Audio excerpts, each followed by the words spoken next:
우리 장로님께서 좋아하시는 영화의 장르를 우린 다 아시죠? 혹시 모르는 분이 계실까 해서 액션물을 아주 그렇게 좋아하신다고 이미 말씀을 하셔서 우리 다 알고 있습니다. 근데 뭐 그런 이제 액션이 됐든 어떤 스릴러가 됐든 장르는 다를 수 있습니다. 그런데 그 영화나 드라마가 아주 재밌으려면 어떻게 돼야 되냐면 처음부터 한결같이 계속 진행이 되면 그건 별로 이렇게 재미가 없습니다. 그렇죠? 그래서 무슨 말이냐면 진짜로 재밌는 영화나 드라마는 처음에는 어려움이 있지 않습니까? 고난도 있고 죽을 위기까지 막 가서 죽느냐 막 사느냐 막 그런 어려운 가운데 있지만 죽지 않고 그래서 나중에는 상상할 수 없는 어떤 정말 극적인 대반전이 있으면 그 드라마와 영화가 사실은 제일 재밌는 거 아니겠습니까? 그러니까 네, 그거 아세요?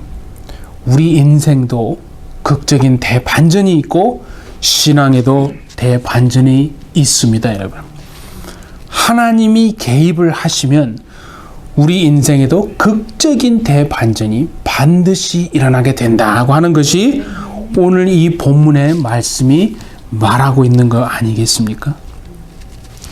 이제 이 본문을 읽으면서 우리는 뭘 알게 되냐면 우리 인생의 목적이 뭔지는 분명해졌습니다.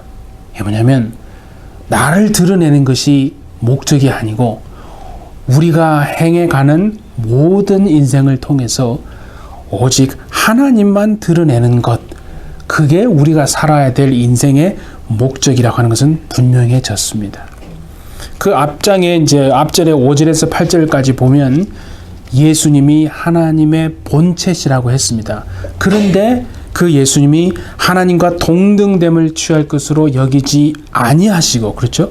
자기를 비우시고 또 자기를 낮추셔서 죽기까지 십자가에 복종하심으로 해서 오직 하나님만 나타내시고 그 하나님만 드러내셨다라고 하는 것을 우리는 분명히 듣고 있습니다. 가만히 생각해 보면 공동체가 사실은 깨지는 이유는 뭐냐면 다른 게 아니고요. 하나님만을 드러내고 나타내야 되는데 자꾸 이렇게 자신을 드러내려고 하기 때문에 그래서 공동체가 힘들고 그 깨지는 거 아니겠어요?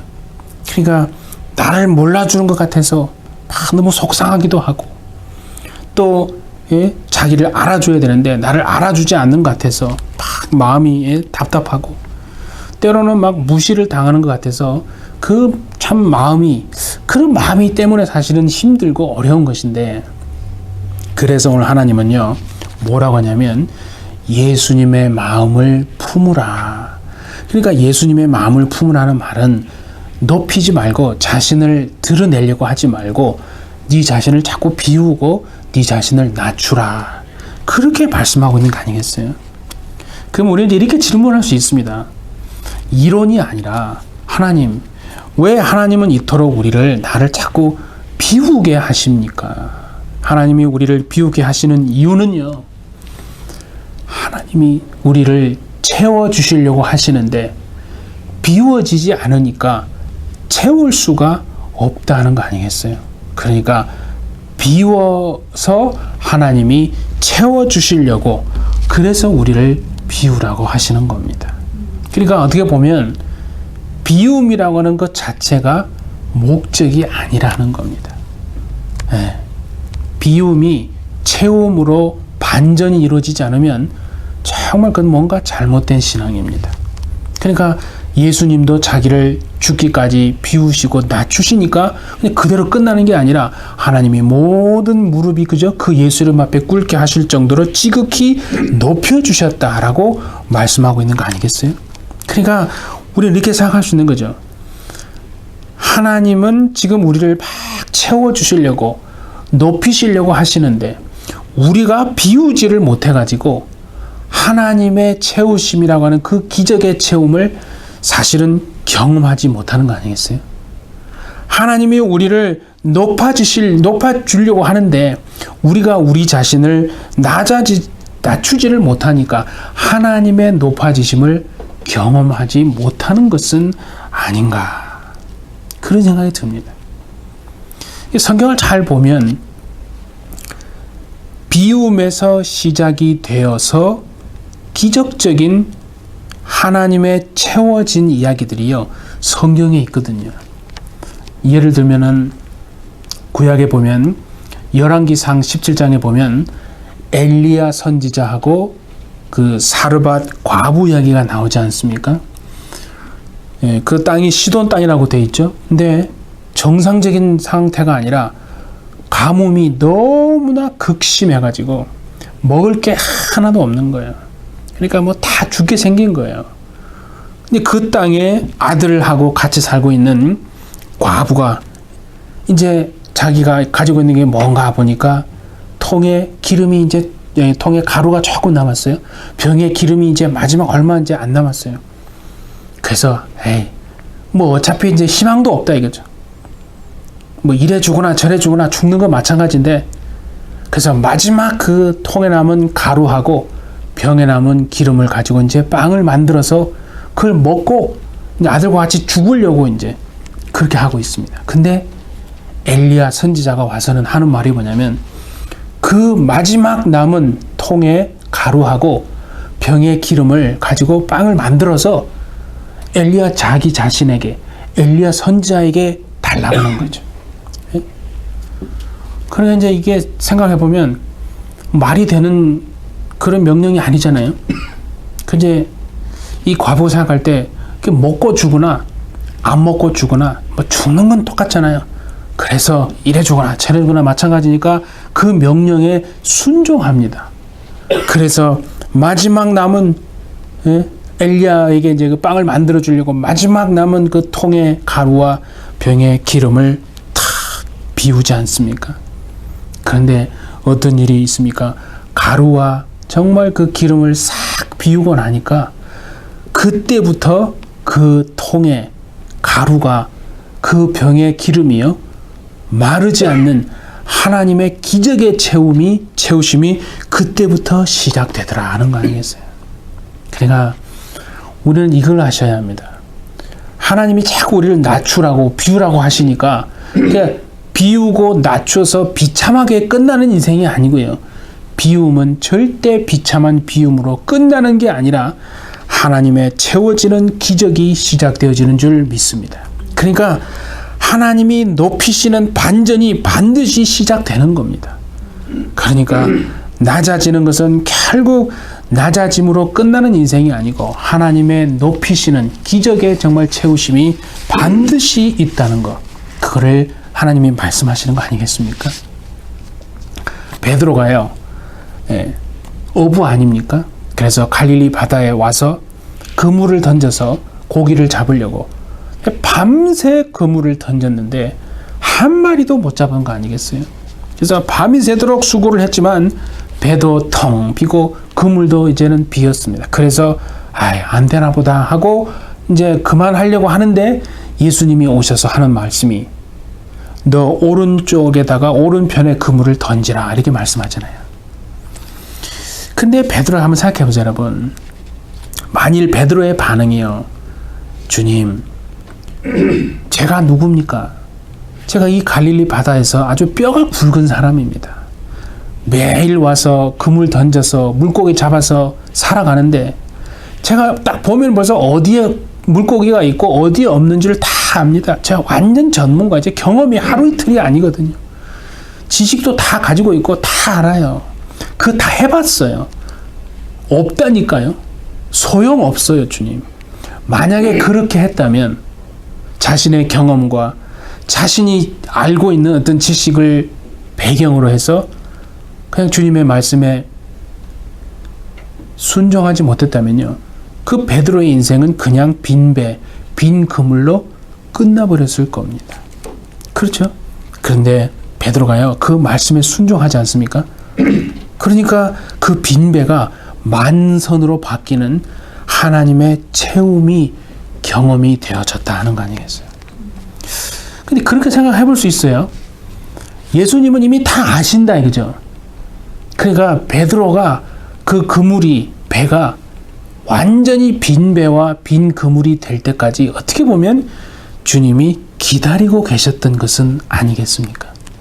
그러니까 비워져야 순종함으로 채워지는 역사가 있는데 너무 자기 것으로 가득 채워져 있는 거예요. 자신의 경험, 이론, 지식으로 가득 차 있으니까 하나님의 채우심이 도저히 있을 수가 없는 거예요.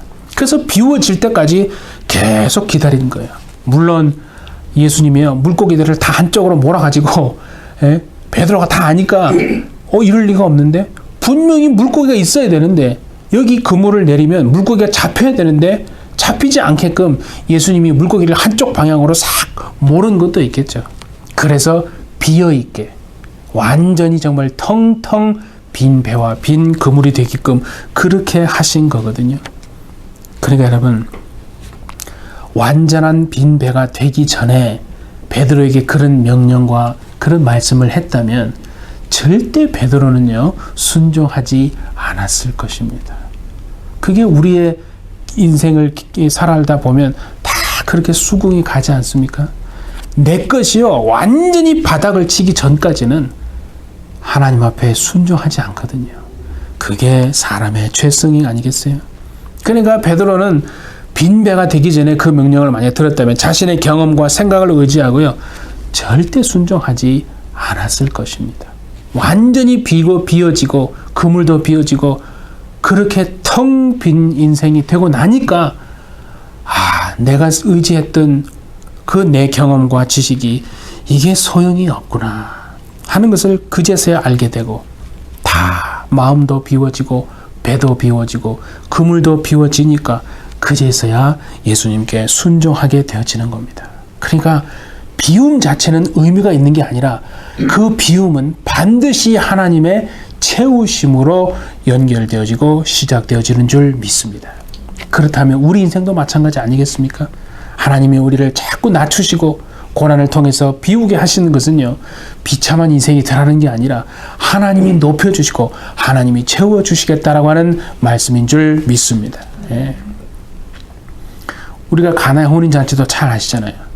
일주일간 혼인잔치를 치러야 되는데 그 중에서 가장 중요한 부분이 뭐냐면 중에 하나가 포도주거든요. 그 일주일 동안 이렇게 참 포도주를 이제 서로 마시면서 잔치집이잖아요. 그런데 3일이 딱 지나니까 그 포도주 통에 포도주가 완전히 비어버렸습니다. 큰일 난 거 아니겠어요? 잔치집이 초상집이 되어질 수 있는 위기에 지금 봉착한 겁니다. 어쩌지 다 그런데요. 주님이요. 그 완전히 비어진 포도주 통에 포도주가 없는 텅 비어있는 것을 보시고는 거기는 하인에게 그러잖아요. 물을 그 통에 갖다 부으라.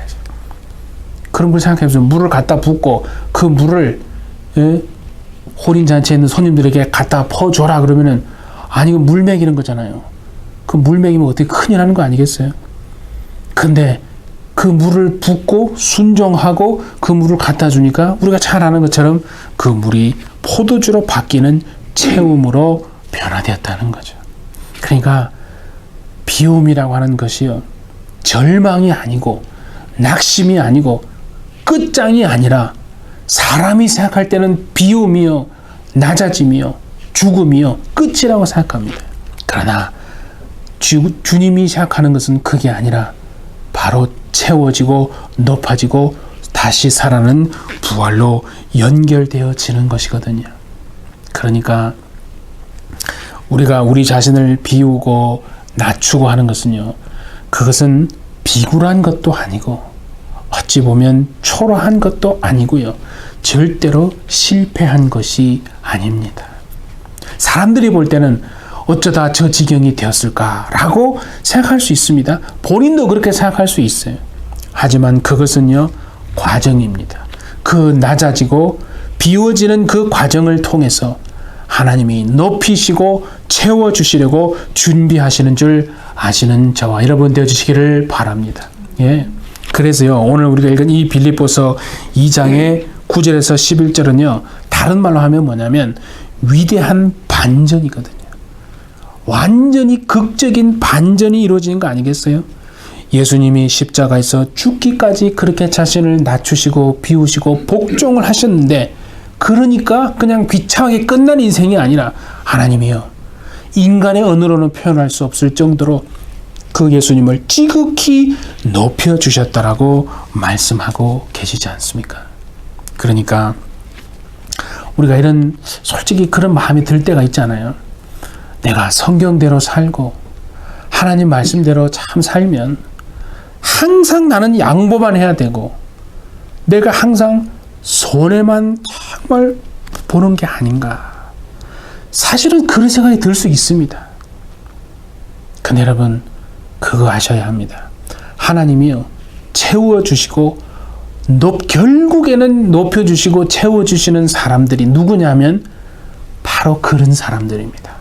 하나님의 말씀대로 그래도 살아보려고 자신을 낮추고 자신을 비우려고 하는 그 사람들을요, 반드시 결국에는 하나님이 높여주시는 줄 믿습니다. 그게 경험이 되지 않으면, 그게 이론이만 되면 참 고통스럽습니다. 근데 우리 해피처치 모든 성도들 정말 2021년을 지나서 2022년에는요, 이와 같이 비워내심으로 하나님이 채워주시고 낮아지심으로 하나님이 높여주시는 하나님의 채우심을 경험하시는 저와 여러분 되시기를 바랍니다. 그러니까 내가 스스로 취하려고 하지도 말고 내 스스로 나를 주장하려고 할 필요도 없는 것입니다. 그냥 어찌 보면 그런 거 아니겠어요? 진짜 미련해 보입니다. 융통성 없고 대단히 미련해 보일지라도요, 하나님의 때가 있습니다. 여러분, 그 하나님의 때를 참고 기다려 보십시오. 반드시 하나님이 채우시고 회복하게 하시고 높이시는 때가 오는 줄 믿습니다. 그 때를 기다림으로 하나님의 은혜의 섭리를 경험하는 저와 여러분 되시기를 바랍니다. 10절을 오늘 한번 보세요. 여러분, 10절에 보면 이런 말씀이 있잖아요. 하늘에 있는 자들과 땅에 있는 자들과 땅 아래에 있는 자들로 모든 무릎을 예수의 무릎에, 그 예수의 이름에 꿇게 하시고. 근데 이 말씀은 어디에 나오는 예언이냐면요, 구약에 보면 이사야에 나오는 예언의 말씀입니다. 자, 우리 한번 볼까요? 이사야 45장 23절을 한번 봅니다. 내가 나를 두고 맹세하기를 내 입에서 공의로운 말이 나갔은즉 돌아오지 아니하나니 내게 모든 무릎이 꿇겠고 모든 혀가 맹세하리라. 이사야 예언의 말씀이 그대로 이루어진 거거든요. 근데 여기에 여러분 앞에 부분에 보면 내 입에서 공의로운 말이 나갔은즉 돌아오지 아니하리라. 돌아오지 아니한다는 말은 뭐냐면 하나님의 약속, 하나님이 뱉으신 그 말씀은요, 그냥 흐지부지해서 없어지거나 끝나는 게 아니고 반드시 우리의 삶을 통해 이루어집니다. 그 뜻입니다. 돌아오지 않는다는 말은 하나님이 하신 말씀이 반드시 이루어진다. 그 약속이 여러분의 삶을 통해 흐지부지 없어져 버리는 것이 아니라 어떤 환난과 고난을 통과해서더라도 반드시 이루어질 줄 믿는 저와 여러분 되시기를 바랍니다. 그리고 거기 부분에 내게 모든 무릎이 꿇겠고 모든 혀가 맹세하리라. 그 말씀이 나오죠. 그 말씀이 오늘 빌립보서 바로 2장 10절에 말하는 그 본문하고 매치가 되는 거 아니겠어요? 그러니까 이걸 뭐냐면요, 우리 인간뿐만 아니라 모든 정말 악한 영들까지도 결국에는 예수님의 이름 앞에 다 무릎 꿇게 되어집니다. 그거 아니겠습니까? 그러니까 오늘날 우리가요, 마지막 시대, 이 마지막 날에 대한 어떤 가르침인데 뭔가 잘못 가르쳐서 말하는 사람들이 있어요. 그 어떻게 하냐면 그들은요, 이 세상을 선과 악이라고 하는 이중적 구조로 이렇게 딱 만들어 놓습니다. 그래가지고 이 세상은 악하다 이거죠. 세상이 악한데, 그래서 이 세상 악한 존재들과 싸우는 어떤 선한 존재가 있다는 거예요. 그걸 만들어 두고, 그래서 그러니까 우리도 그 악한 세상과 싸우는 선한 존재 편에, 그 편에 서서 그를 밀어줘야 되지 않겠습니까? 라고 그렇게 여러분 말합니다. 여러분, 속는 것입니다. 절대 그렇지 않습니다. 여러분, 우리는요 어떤 악한 존재들과 막 싸워가지고 그래서 이기고 그래서 어떤 재앙을 피하는 그런 존재가 여러분 아닙니다. 이미 우리는요 예수 그리스도의 십자가 사건을 통해서 그 사건을 믿고 고백함으로써 이미 싸움을 이긴 사람들인 줄 믿습니다. 이미 우리는 싸움을 이긴 겁니다. 악한 세상과 싸우니까 선한 존재가 있으니까 그 사람의 편에 섭시다. 그런 게 아닙니다.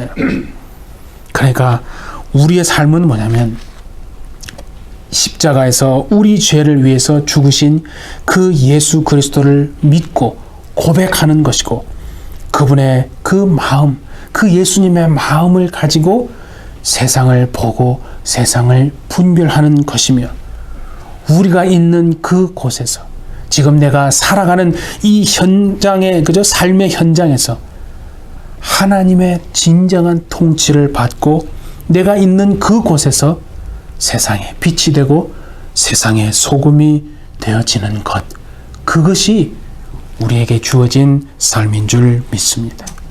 그렇게 하면 어떻게 되느냐면 오늘 말씀처럼 하나님께 영광 돌리는 삶이 된다는 거 아니겠어요? 예. 그래서 11절 한번 보세요. 모든 입으로 그리스도를 주라 시인하여 하나님 아버지께 영광을 돌리게 하셨느니라. 그런 말씀을 하시는 거 아니겠어요?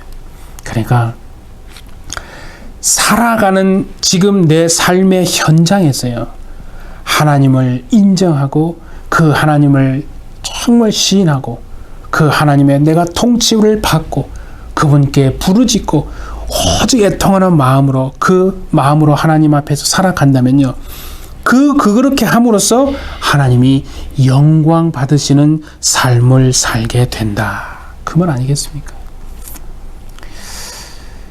제가 성경을 보면서요, 참 신기한 게 너무 당연한 것이라고 생각했는데, 창세기에 보면요, 아브라함이라는 사람이 나옵니다.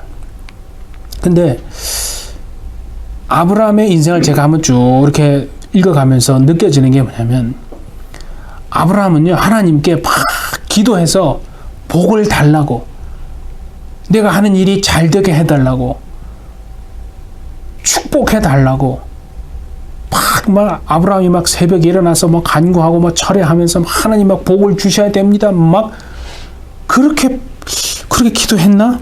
아니요, 그렇게 한 적이 거의 없더라고요. 근데 하나님은 보시니까요, 막 아브라함을 쫓아다니면서 내가 복 준다고, 너와 네 자손에게 내가 이 땅을 주겠다고, 복을 주겠다고, 네가 가는 곳마다 네가 복의 근원이 되겠다고. 그걸 보는데 그런 생각이 들어요. 우리는 그래 막 기도하잖아요. 하나님이 마치 우리를 채워주시지 않고 우리를 높여주시지 않고 매일 우리 거 뺏어만 가시고 낮춰주시고 비참하게 우리를 비우게만 하시고 어렵게만 하시고 손해보게만 하시고 힘들게만 하셔서, 그래서 내가 하나님께 기도해서 하나님 이거 주셔야 됩니다. 이거 복주, 이거 정말 이렇게 하셔야 됩니다. 하나님을 막 설득하고 하나님이 마치 모르는 것 같아서 계속 하나님께 리마인드 시켜드리고, 그걸 막 기도하면서 그걸 우리는 믿음이라고 생각을 했던 건 아닌가. 하나님은 정말 아브라함을 쫓아다니면서요, 그렇게 복을 주시려고 작정하고 계시더라는 거죠. 제가 그걸 보면서요, 내가 달라고 한다고 해서 하나님이 주시고, 내가 기도를 적게 했다고 해서 하나님이 안 주시는 것인가? 그게 아니라 하나님의 작정하시고 하나님이 계획하시고 하나님이 섭리하신 은혜는요, 하나님은 주시려고 막 준비하고 계신데, 우리를 높여주시려고 채워주시려고 막 손에 들고 계신데, 내가 세상의 것으로 너무 가득 채워서 하나님이 채워주시고 올 수 있는 공간이 없구나. 내가 스스로 나를 높이려고 하고 있으니 하나님은 계속해서 나를 낮추어 주시는 것은 아닌가, 그런 생각이 들더라고요. 그러니까 하나님이 지금 준비를 해 주시고 높여 주시려고, 채워 주시려고, 다 해 주시려고 인다 이거죠. 그래서 내 삶에, 내가 살아가는 삶의 원리가 뭐냐? 중요한 원리는요, 하나님을 어떤 상황 속에서도 전적으로 하나님을 신뢰하는 것이구나. 그게 내가 고난 가운데 있을지라, 어려움 가운데, 이해 안 되는 상황에 하나님 왜 이런 일이 일어납니까? 라고 하는 그 속에서도 하나님을 전적으로 신뢰하고 주님의 마음을 가지고 그 말씀대로 정말 살아가는 것, 그것이 하나님이 우리에게 원하시는 삶의 원리가 아니겠습니까, 여러분? 예? 우리가 이 말씀을 보면서요, 주님이 그 하나님의 때를 계속해서 인내함으로 기다리심으로 순종하셔서 하나님이 마침내, 그죠?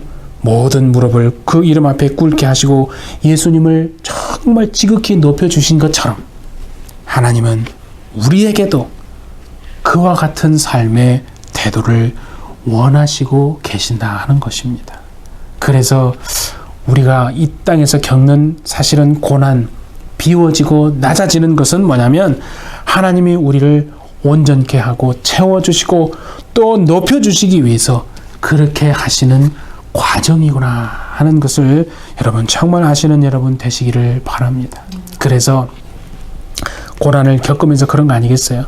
낮아지고 비워지고 고난을 통과하면서 우리는 나 자신이 아니라 전적으로 하나님만을 의지하고 또 그분을 바라보는, 그게 진짜 겸손한 사람이 되어지는 거 아니겠습니까? 그래서 결국은 모든 것이 하나님의 그 섭리의 은혜 안에서 모든 목적하심대로 반드시 이루어지는 그 복이 마침내는 우리 모두에게 이루어지는 것이다 하는 것입니다. 2021년 이제 우리가 마무리를 하고 있습니다. 정말 2020 그런 얘기 들으셨어요? 유대인 랍비가 얘기하잖아요. 2022년은요 하나님이 아주 어떤 해보다도 복을 하나님이 정말 쏟아 부어 주시기 위해서 준비하고 계신 연도가 22년이랍니다. 뭐 유대 달력으로 그러면 5783년 그렇게 보고 있죠. 그러니까 뭐 그것이 어떤 의미인지, 물질의 의미인지 아니면 영적인 의미인지 모든 우리의 삶에 하나님이 준비하고 계신 해라 우리가 믿고 2021년 마지막 우리가 12월 이제 준비를 하면서 한 달 정도 남았습니다. 하나님, 내 자신을 철저히 낮추고 비워서 하나님이 높여주시고 하나님이 정말 채워주시는 그런 은혜가, 그런 은혜의 섭리가 정말 저와 우리 여러분 모두에게 있기를 바랍니다. 그래서 우리 해배철 여러분, 이제 이것을 잘 정말 기억해서 매 순간 예수님을 쫓아서 살아내시는 은혜의 삶이 되어지시기를 예수님의 이름으로 축복합니다. 예, 함께 기도하겠습니다. 오늘도 우리의 삶을 통치하시는 우리 하나님 아버지, 예수께서 정말 자신을 비우시고 십자가에 죽기까지 복종하심으로 오직 하나님만 드러내신 것처럼 우리 자신을 낮추고 비움으로 하나님의 높이심과 하나님의 채우심을 경험하여 그렇게 하나님의 분명한 섭리의 은혜가 우리 모두에게 있게 하여 주옵소서. 고난 가운데서도, 어려움 가운데서도, 낙심 가운데서도 전적으로 하나님만을 신뢰하고 그 예수님의 삶의 모습대로 살아내려고 하는 정말 그 믿음을 우리에게 또한 허락해 주셔서 모든 것이 주 안에서 하나님의 섭리하심과 그 목적대로 반드시 이루어지는 복된 인생이 되어지도록 우리 해배절지의 모든 성도들 주님 축복하여 주옵소서. 감사드리며 예수님의 이름으로 기도하옵나이다. 아멘.